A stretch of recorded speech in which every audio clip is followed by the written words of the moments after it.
కాసేపు ఉండండి రా మీరు, కాసేపు ఉండండి రా.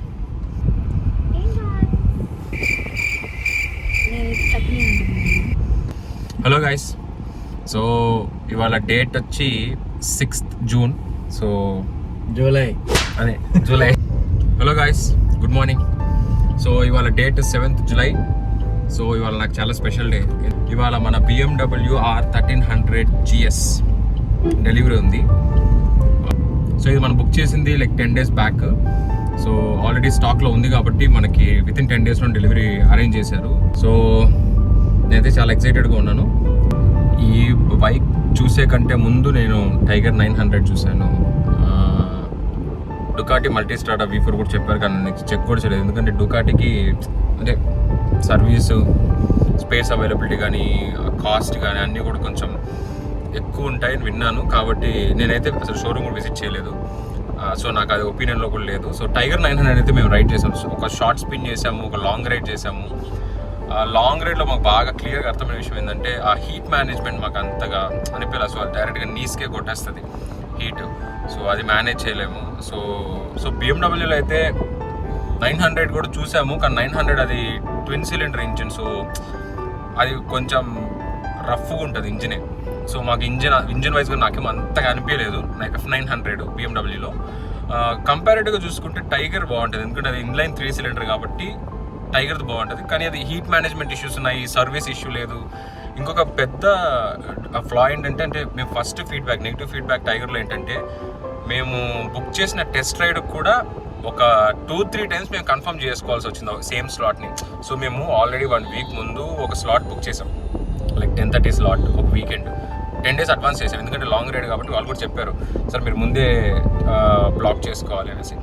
చేసిన తర్వాత సో ఒక 2-3 days ముందు నుంచి మీరు ఆ టైంకి వస్తున్నారా, రావట్లేదా, వేరే వాళ్ళ కస్టమర్స్ ఉన్నారు వాళ్ళకి చెప్పాలనేసి మేము చాలా క్లియర్గా 10 days ముందే నేను చెప్పాను కదా, ఇది నా టైము, ఈ టైంకి నేను వస్తాననేసి. అయినా కూడా దాంట్లో కూడా వాళ్ళకి కన్ఫ్యూజన్స్ ఉన్నాయి. సో సర్వీస్ నాకు ఫస్ట్ స్టెప్లో నాకు సర్వీస్ అంత బాగా అనిపించలే, కానీ ఎండ్ ఆఫ్ ది డే నాకు సర్వీస్ కూడా మ్యాటర్. ఎందుకంటే మనం ఆల్మోస్ట్ ఒక 20 lakhs ఇన్వెస్ట్ చేస్తున్నప్పుడు బైక్లో ఆబ్వియస్లీ సర్వీస్ చాలా ఇంపార్టెంట్. సో బైక్ కొనేస్తాము, థ్రిల్లింగ్ ఉంటే తోలుతాం. సో కానీ సర్వీస్కి వచ్చే టైంకి అదే రెస్పాన్స్ కానీ బాగాలేకపోతే అప్పుడు చాలా రిగ్రెట్ అవ్వాల్సి వస్తుంది. కాబట్టి నేను డిసైడ్ అయిపోయాను టైగర్ అయితే మన చాయిస్ కాదనేసి. సో ఫైనల్గా BMWని పిక్ చేసుకున్నాను. సో ఇది నా వెరీ షార్ట్ స్టోరీ. ఇది BMW 1300 మేము డిసైడ్ అవ్వడానికి కూడా మేబీ వితిన్ వీక్ డిసైడ్ అయిపోయాము అంతే. మేము మావాడు సురేష్ టెస్ట్ రైడ్ చేసాము. సో చాలా ఫాస్ట్గా డిసైడ్ అయిపోయాము మేము. సో ఆల్మోస్ట్ షోరూమ్ దగ్గరకు వచ్చేసాము. నెక్స్ట్ మన డెలివరీ.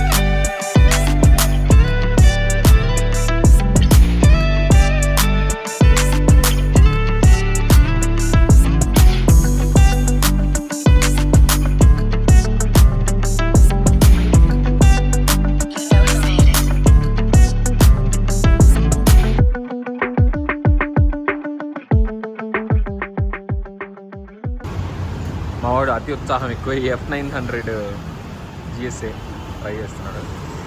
సో అది మన బైక్ డైరెక్ట్ 2000cc. గ్లౌజులు నా యాక్చువల్ బొక్కలు పడిపోయినాయి నాకు. నేను మారుదాం అనుకున్నా, పోయినాయి. రైడ్ లాగా చేయాలి, ఒక ఓపెన్ లాగా చేయకూడదు. జస్ట్ ఇమాజిన్ నా దగ్గర బండి. ఎన్నిసార్లు గుద్దే ఉంటావు, దానిలో ఎన్నిసార్లు పడ్డావు చెప్పు. ఆటో డ్రైవర్లు మేము చెప్పు, కర్ణాటక ఆటో డ్రైవర్లు ఇన్నోసెంట్ రా, వాళ్ళని ఆడి పోసుకున్నావు. ఏంది ఇదేంట్రా లైట్కి చినుకులు పడుతున్నాయి. సో ఇప్పుడు టైం 11:56. సో 12 అయింది అనుకోండి. సో ఇది మన ఫస్ట్ రైడ్ మన 1300 GSలో. సో ఒక 75 kilometers ఒక మంచి నైట్ రైడ్. స్పీడింగ్స్ నేను మామూలుగా కూడా స్పీడింగ్స్ చేయను, సో చూద్దాం స్పీడ్ ఎంత, లైక్ ఏంటి స్పీడ్ ఏంటి, ఎలా ఉంది బైక్ అనేసి.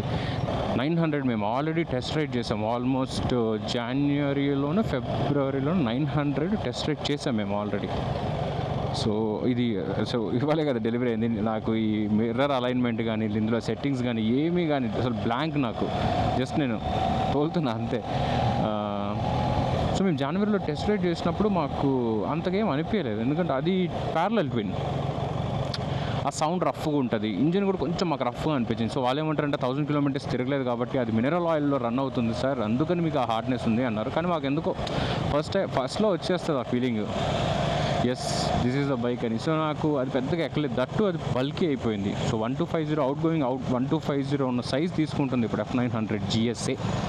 F900 ఆబ్వియస్లీ అది కొంచెం ఆఫ్ రోడ్కి చేశారు కాబట్టి F900 GS మాత్రము మోడల్లో చెప్పాలంటే అవుట్ గోయింగ్ 310 మోడల్లో ఉంటుంది ఇప్పుడు, ఆ సైజుకి వచ్చింది ఇంచుమించు. కానీ GSA హెవీగా ఉంది చాలా, లిటరల్గా దీనికంటే చాలా హెవీగా ఉంటుంది. చెప్తున్నాను కదా 1250 సైజులో ఉంది బండి. సో చెక్ చేసాము, మాకు కొంచెం సైజ్ పెద్దగా ఉంది. దాని మీద స్పీడింగ్స్ చేసేసి ఆబ్వియస్లీ అంత సైజు ఉన్నా అంత వెయిట్ ఉన్నా BMW బైక్స్ ఎలా ఉంటాయంటే అలా ప్లాంట్ అయిపోతాయి రోడ్లో. సో స్పీడింగ్ చేసినప్పుడు కాన్ఫిడెన్స్ వస్తుంది, కానీ మాకెందుకో ఆ ఇంజిన్ నాయిస్ కానీ అది మాకు ఎంతగా అనిపించలేదు. సో 900 కూడా పక్క నా చాయిస్ కదా నాకు తెలుసు. సో టైగర్ 900 లేదు, F900 GSA కూడా లేదు లిస్ట్లో. సో ఇంకా అల్టిమేట్గా మిగిలిపోయింది 1300 తీసుకుంటే తీసుకోవాలి, లేదా ఇప్పుడు అప్గ్రేడేషన్ ఏం చేయకుండా వెయిట్ చేయాలి. నేను ఇంకే ప్లాన్ చేయట్లేదు అనుకుని 1 or 2 డేస్లో ఎందుకు ఒక చిన్న కన్ఫ్యూజన్లో పిక్ చేసిన బండి 1300 GS నాకు. సో అది ఈ బైక్కి ఉన్న ఒక చిన్న స్టోరీ. ఈ కొత్త బైక్లో 60 స్పీడ్ కూడా క్లాక్ చేయలేదు అనుకుంటా, 60-70 కూడా. సో వాళ్ళ ప్రకారం అయితే ఫస్ట్ సర్వీస్ వరకు లైక్ 130 లైక్ 7,000 RPM వరకు మీరు క్లాక్ చేయొచ్చు అని చెప్పారు. సో అక్కడ 7,000 లాక్ ఉంటుంది ఫస్ట్ సర్వీస్కి, నెక్స్ట్ వాళ్ళే తీసేస్తారు. సో అది ఈజీగా 130 వరకు పోతుంది. కానీ నేనైతే అంత ప్రెషర్ పెట్టాలనుకోవట్లేదు, కొత్త ఇంజిన్ కదా. సో ఇది ఇంజిన్ ఆయిల్ ఉంటుంది, లోపల మినరల్ ఆయిల్ ఉంటుంది. సో ఫస్ట్ సర్వీస్ అయిపోగానే 1000 కిలోమీటర్స్కి ఆబ్వియస్లీ మనం నార్మల్ సింథటిక్ ఆయిల్ వేసేస్తారు. సో అప్పుడు ఇంకా కొంచెం ఎక్కువ ఇంకా రిఫైన్మెంట్ ఉంటుంది, ఇంత హీట్ ఉండదు. సో ఇప్పుడు 12:24 అయిన టైము, మనమైతే హైవే మీదకి వచ్చేసాము ఉంది. సో యాజ్ యూజువల్, సో ఇది ఎయిర్పోర్ట్ రోడ్ కావడం ప్లస్ హైదరాబాద్ హైవే కాబట్టి ఈ రోడ్ కొంచెం బిజీగానే ఉంటుంది, అంత ఖాళీగా ఉండదు. ఇన్ఫ్యాక్ట్ యాక్చువల్ కోలార్ రోడే కొంచెం ఫ్రీగా ఉంటుంది కొంచెం దూరం తర్వాత. బట్ ఇక్కడ కొంచెం షాప్లు అవి ఉంటాయి అనేసి మేము ఇటు వచ్చాం అంతే. బాగుంది ఇప్పటి వరకు, చాలా ఎంజాయ్ చేస్తున్నాను నేనైతే రైడ్ని, థర్రోగా ఎంజాయ్ చేస్తున్నా. క్రూజ్ కూడా ఉంది, ఇప్పుడు క్రూజ్ మోడ్లో పెట్టాను. సో ఆటో కొల్యూషన్ సెన్సార్ ఒక ఫీచర్ ఉంది ఏంటంటే, లైక్ లెట్స్ సే నేను క్రూజ్ వేసుకొని చూడండి, వెహికల్ దగ్గరికి వెళ్ళాను ఆటోమేటిక్గా డ్రాప్ అయిపోయింది అది స్పీడ్. సో అట్లా ఇంట్రెస్టింగ్ ఫీచర్స్ ఆబ్వియస్లీ ఉన్నాయి. స్పీడింగ్ అసలు నా మోటనే కాదు, రైడ్ జాయ్ ఉంటుంది చూసినారా, అది దాన్ని మాత్రమే నేను ఎంజాయ్ చేయాలనుకుంటున్నాను. Very simple. సో ఈ వెదర్కి ఇంకా అసలు ఈ వెహికల్స్ కూడా ఇంకా చాలా తక్కువ ఉంటే, ఇన్ఫ్యాక్ట్ చెప్పాలంటే ఇప్పుడు చాలా తక్కువనే ఉన్నాయి. Saturday night, maybe Friday night అయితే ఇంకొంచెం ఎక్కువ ఉంటాయి. Going too good. So actual cruise mode చాలా హ్యాండీగా ఉంది అసలు.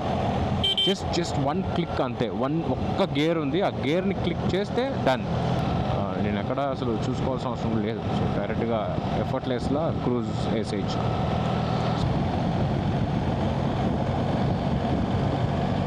చాలా తక్కువ ఉంది ట్రాఫిక్ చెప్పాలంటే, అంటే ఈ పర్టికులర్ ఏరియాలో కొంచెం అక్కడ ఎక్కువ ఉంది కానీ, బట్ ఓవరాల్గా ఫైన్. సో లైట్ త్రో కూడా కంప్లైంట్ చేసే అంత ప్రాబ్లం అయితే లేదు. 100% నైట్ రైడ్స్ ఎక్కువ చేస్తున్నాం, మంచి స్పీడ్లో చేస్తున్నప్పుడు అయితే లైట్ సరిపోదు ఖచ్చితంగా.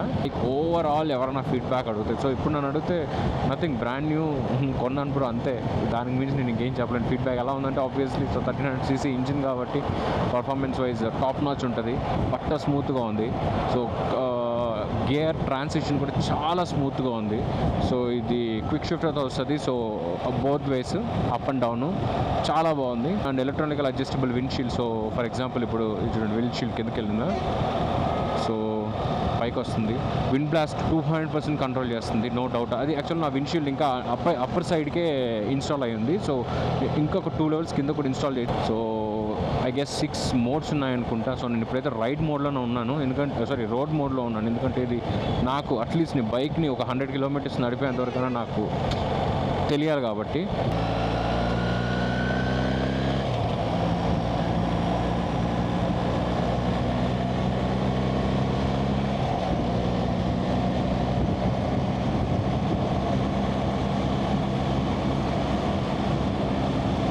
సో 120 to 125 యాక్చువల్గా నా 250లోనే చేస్తున్నాడు కదా కంఫర్టబుల్గా స్పీడింగ్. సో క్రూజ్ మోడ్ తీసేయాలి యాక్చువల్గా, ఎందుకంటే నేను అలవాటు అయ్యేంత వరకు అట్లీస్ట్. సో ఒక చిన్న బ్రేక్ తీసుకున్నాము. 30 కిలోమీటర్స్ క్లాక్ చేసాం ఇప్పటి వరకు.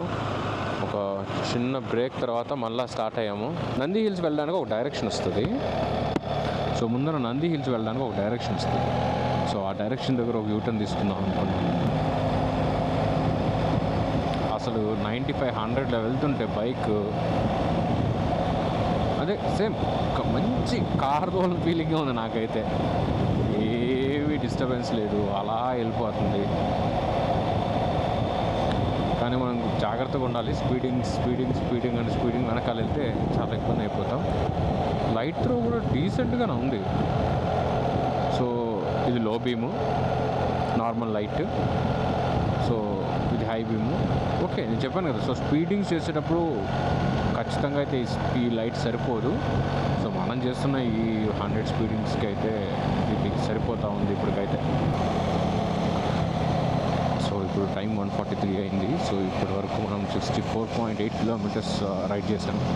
సో ప్లాన్ ప్రకారం అయితే వన్ వేని 70 కిలోమీటర్స్ 75 కిలోమీటర్స్ రైడ్ చేద్దాం. కానీ కొన్ని రీజన్స్ వల్ల అది డ్రాప్ చేసి ఓవరాల్ వితిన్ 70 కిలోమీటర్స్ అనుకున్నాం. సో అలాగా ఇది కన్క్లూడ్ చేస్తున్నాం.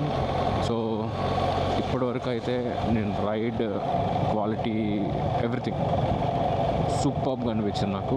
నేనైతే 100% సాటిస్ఫైడ్.